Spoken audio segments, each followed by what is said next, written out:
Sirni gaggeessaa Qacalee Abdii Boroo egeree biyyaataan barattoonni qormaata biyyoolessaa kutaa 12ffaa Yuunivarsiitii Haramaatti fudhachuuf guyyaa har'aa galuu qabaniif gaggeessaan taasifameera.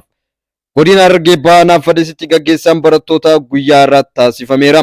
Qulqullina barnootaa fi shakkii ilaalcha manneen barnootaatii fi naannolee gidduu jiru dhiphisuuf akkasumas dhaloota qaroo fi fageessanii yaaduu danda'an kan egeree biyyattii irratti abdatamu kan of bira dabranii biyyattii sadarkaa addunyaatti dorgomaa ta'an uumuuf qulqullina barnootaa irratti hojjechuun dirqama ta'e waan argameef kana mirkaneessuuf tarsiimoo qulqullina barnootaa yeroo gara yerootti fooyyessuun kan hojjechaa jiru ta'uu kana mirkaneessuuf tarsiimoo qulqullina barnootaa yeroo gara yerootti fooyyessuuf mootummaan kan hojjechaa jiru yoo ta'u bara kana rakkoolee qormaata biyyoolessaa waliin wal qabatanii mul'atan bu'uurarraa furuuf barattoonni qormaata biyyoolessaa seensa yuunivarsiitiilee dhiyoo ta'anitti akka qoramaniif kallattiin kaayamee hojjetamaa jira. Haaluma kanaan akka aanaa Fadisittis barattoota bara kana qormaata biyyoolessaa fudhatan 475 kan qabu yommuu ta'u damee saayinsii isaan barachaa jiraniin manneen barnoota sadarkaa lammaffaa Bokkoo fi magaalaa Facaatuu dabalatee marsaa kana barataa 272 kan qoramanidha. Haaluma kanaan qormaata yuunivarsiitiilee Haramaatti akka fudhataniif kallattiin kennameera. Haaluma kanaan guyyaa har'aa barataan 272 gara yuunivarsiitii Haramaatti akka galaniif geejjibni qophaa'ee sirni gaggeessaa hoogganaa aanaatii fi maatii barattootatiin taasifameera. Jalqaba gaafa kallattiin kennameerraa jalqabee koreen garaagaraa akka qophaa'u taasisuun marii fi hubannoon maatii barataa fi barattootaaf hubannoon gahaan kennamaa turuu fi himuun haalli gaggeessaa maatii barataa waan qabuun cinaa dhaabbachuun gaggeessaa jiraachuu kan dubbatan bulchaa bulchiinsa aanaa Fadis kabajamoo Aadde Soozin Mahammadiin.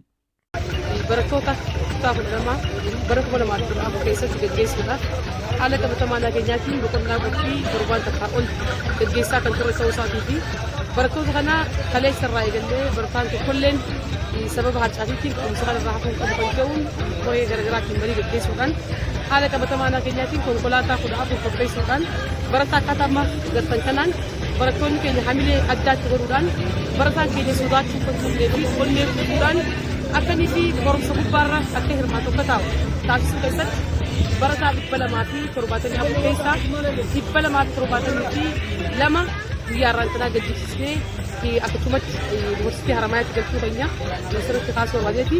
Barataan 2 barattuun takka kaleessa deeysee sababa ulmaatii magaalaa Facaatuu irraa akka duraa haftee fi barataan tokko yoo ta'u biyya alaatti waan jiruuf jecha parsantii 100 barataan alaa keenyaa geejjibamee akka deemaa akka jiruu fi qophaa'ummaan aanaa keenyaa uummanni aanaa keenya qabu keessattuu uummanni hawaasni aanaa Fadis barattoonni maatiin barattootaa cufti barataa isaanii kanaaf bassoo sukkara onnee guutuutti horuudhaan qorumsi kun yeroo jalqabaatiif guyyaa har'aan kana aanaa isaanii keessaa waan baateef jecha uummanni cufti cira dhaabbatee sirna gaggeessaallee tolchee gaggeessaa akka jiru sirriitti kaasuu barbaade jechuudha.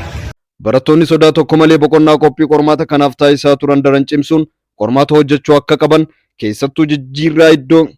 keessattuu jijjiirraa iddoo qormaataa qofaatu taasifame malee haalli qormaataa kanuma baratame ta'uu hubachuun galma barbaadame bira ga'uuf qormaata isaanii sirriitti hojjechuu akka qaban akkasumas maqaa aanaallee akka yaamsisuu qaban barataaf kan daaman bulchaan bulchiinsa aanaa Fadis kabajamoo Aadde Soozin Mahammadiin. Kun keessattuu haalli baruu barsiisuudhaan barataan aanaa Kajaatis ta'e akka Itoophiyaattis yeroo jalqabaatiif duraan barataan cufti aanaa isaa keessatti qoramaa ture jechuudha. Har'a immoo garuu barataan kun itti haaraa waan ta'eef onnee qophaa'ummaa guutuu torbaan keessattis immoo irratti hojjechaa ture san keessatti ammaas barataan keenya sodaa malee akkanitti qormaata isaa parsantii 100 akkanitti galmaa'u yookaan immoo akkanitti hojjetu taasisuu keessatti iddoo jijjiirame malee qorumsi sanuma waan ta'eef barataan ammaas immoo of qopheessee jira waan ta'eef hojii barsiisuu keessatti hirmaatee ammaas immoo barataan keenya qabxii gaarii akka galmeessu amantaa guutuurraa qabna waan ta'eef barataan keenya sodaachuu hin qabu. Iddumaa jijjiirame qormaanni immoo sanuma wanni haaraan hin jiru akka aanaa Fadis keessatti qormaata fudhatatti amantaa guutuudhaan barataan keenya hojii keessa seenee akka qoramuu fi barataan keenya qaxxuuraan akkuma duraan barreetti ammaas akka galmeessinu amantaa guutuurraa qabna. Du'aayis ni goonaaf waan ta'eef Fadis parsantii 100 akka dabruus amantaa guutuurraa qaba. Rabbiillee isaan gargaaru nulleen du'aayii goonaaf waan ta'eef uummanni aanaa keenya ammas immoo huccaa dhaabbatee illee sirriitti barataa kanaaf gaggeessallee godhaa jira waan ta'eef. Haala adeemsaa fi konkolaachiftoota wal qabatu haala nageenya barattootaa eeggate rakkoo tokko malee nagaan akka ga'aniif abbaa of eegee rabbiilleen eegee akkuma jedhan konkolaachiftoonni of eeggannoo cimaan amantaa Qacalee egeree biyyattii itti kenname nagaan iddoo qormaata isaanii yuunivarsiitii Haramaan akka ga'aniif addatti konkolaachiftootaaaf orienteeshina yeroo kannanitti kan dubbatan bulchaan bulchiinsa aanaa Fadis kabajamoo Aadde Soozin Mahammadiin. Ariitiidhaan ce'ina. Sootoo jechuudha. Makinaan yoo wanta kadaatee gara galtee akka waan nuti beekaa jirrutti garagalchinetti diinni kan yeroo dalaga waan ta'eef nuti immoo qophaa'ummaa diinaa ajandaa diinaa kuffisuudhaaf maaliif halkan sa'a 10 hin taane jechuudha. Halkan sa'a 10 maaliif hin taane? Harmaa jechuun fagoodhaa miti. Kiiloomeetira 29 qofa. Hiriiraas nama qalqal jirus dabarsa. Isin wal jala yaada makiinaan karaa nagayaatiin deemtee rabbiilleen balaa isinirra haa qabu. Isin gootummaa keessaniifatti isin mirkaneessanii jettanii mootummaa cina dhaabbachaa jettanii arrammoo ajandaa diinaatti ta'uu hin qabnu waan ta'eef waan balaa rabbii uume hunda akka waan mootummaa kun uumeetti garagalchee diinni nu dalagaa jira waan ta'eef isin suutatti jechuudha. Fiigisa duraa fi daliila dhiiftanii suutatti geessanii yoo rabbi jekka galtan amantaa guutuun sirraa qaba.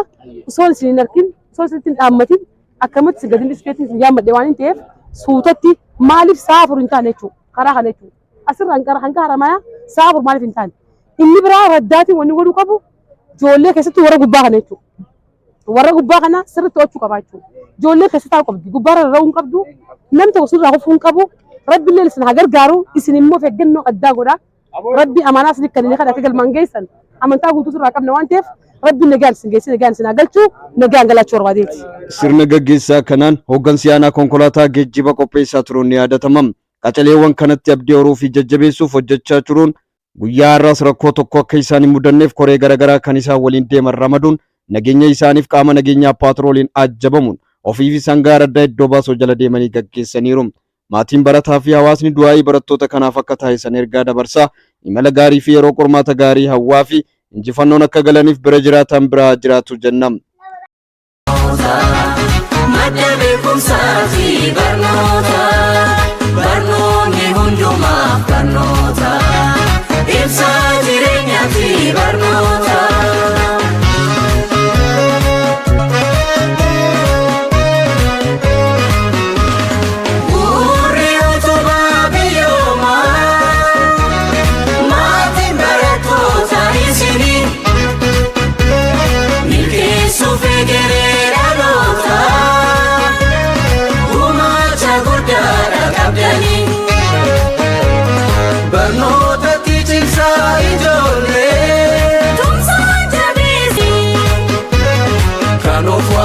Adunya bupati